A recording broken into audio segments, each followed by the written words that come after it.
Hi, I'm Allie. And I'm Becky. We're registered dietitians that are passionate about food as medicine. In today's video, we are going to be walking you through the essential components of a kid's lunch and talking about some examples of things that we actually put in our kids' lunches. Or I guess you do, because I don't make my kids' lunch yet. Not yet, just the milks, but it's coming. It's coming. We'll have to do one when Noah's eating salads too. It'll be coming.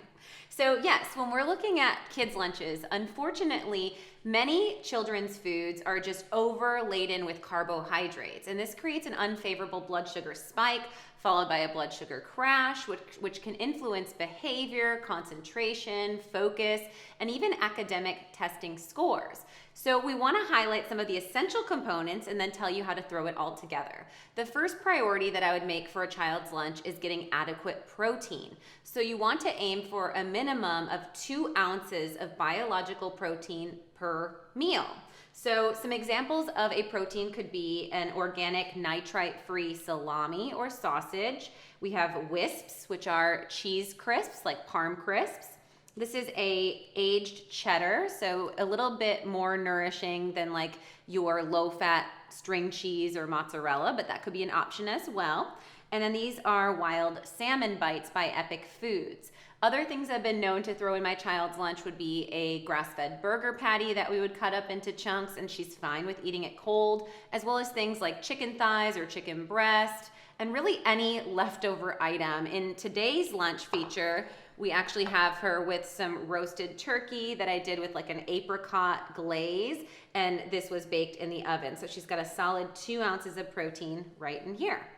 Okay, so some really good protein examples. And then next we want to think about color. So adding 2 to 3 colors, and this comes primarily from our vegetable and then our fruit choices as well. And this is a component that you can really get your kid involved in, so giving them a little bit of choice and autonomy around choosing what vegetables you'd like to put in their lunch. So you can offer, would you like cucumber and bell pepper today, or would you prefer broccoli and carrots? And so this is going to give them that crunch, it's going to give them some nice phytonutrients and antioxidants, and it's going to help to satiate them and keep them full. It also provides a good variety on their palate and maintains that savory flavor profile. So you'll see that often in our household when we're doing vegetables, we do the peppers, the carrots, and the cucumbers raw, of course, but something like cauliflower or broccoli, I like to saute in olive oil and throw in a good quality salt. So it has more flavor, it has a nice crunch.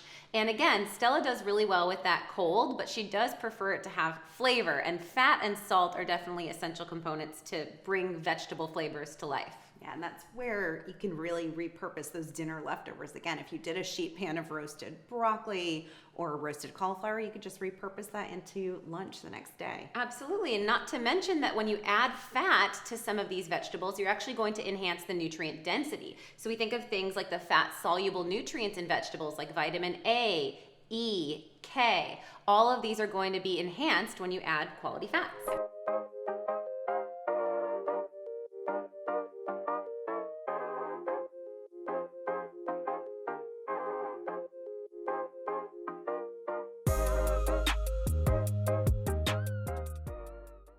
And then we would choose our carb constituents. So we've got mostly fruit on this plate, and we might offer 1 or 2 or a combination. So in this lunch over here, for the veg, we chose broccoli and carrot. And then for the fruit, we chose kiwi, a really high source of vitamin C, and then some blueberries, which I know are Stella's pretty much favorite. Yes, most definitely. The lesser evil popcorn, which is popped in coconut oil. It's got a little bit of Himalayan sea salt, and popcorn's great because you get a lot of volume for a pretty small carb count. Right, so this is like less than 15 grams of carbs in there, probably closer to 10, and it is of course a non-GMO corn that they use, which that's something that I always prioritize for my child as well. And then over here, we've got kind of our hybrid combo food selection or yes. combinations. Yeah. So we like to keep it fun. And so they're getting the color from the antioxidants. Of course, you want to avoid artificial colorants and food dyes, which have been tied in research studies to hyperactivity and disordered neurological function. So we're getting the antioxidants from nature's rainbow.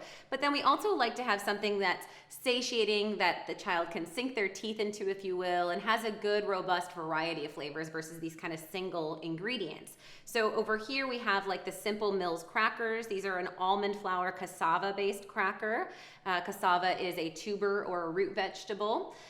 We also have a RX bar as an option here. So this is a really clean bar done with nuts and dates and egg white protein, and then of course cacao to get that chocolate. This is a keto cheddar biscuit. You can check out the link below for the video where Becky and I show you guys how to make these. It's one of our favorites. And then also the almond butter banana pancakes, which are featured from the Anti-Anxiety Diet Cookbook, one of Stella's favorite breakfast or lunch options. So in this lunch, we just cut up pieces of that pancake and it becomes a really easy snackable bite. Yeah, and you could also do something like a nut flour muffin, or maybe the Anti-Anxiety Diet grain-free cookies in there, the chocolate chip cookies that we did a video of. Actually, Yes. we'll link that one too, just for something fun that really feels like, you know, you're getting a full variety for your palate.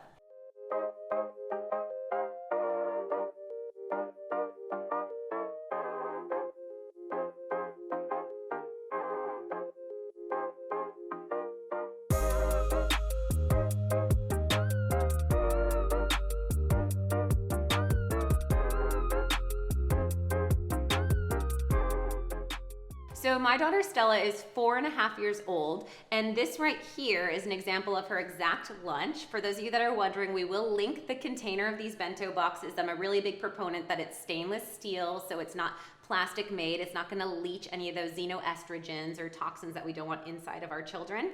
So this has 4 components here, and it does allow to get those phytonutrients from those fruits and vegetable choices. And then we'll have that kind of hybrid food and the featured protein. And then also Stella's school has a snack time. So we have 2 options. One of these she would probably start with her lunchtime. This is a full fat Greek yogurt. So this is providing us fat and protein as well as powerful probiotics. And then we have some blackberries in there and about half of a teaspoon of raw unfiltered honey. And then here is just like a homemade trail mix. Of all of the trail mixes on the market, a lot of them will use industrialized oils. I just use dry roasted pistachios that are organic.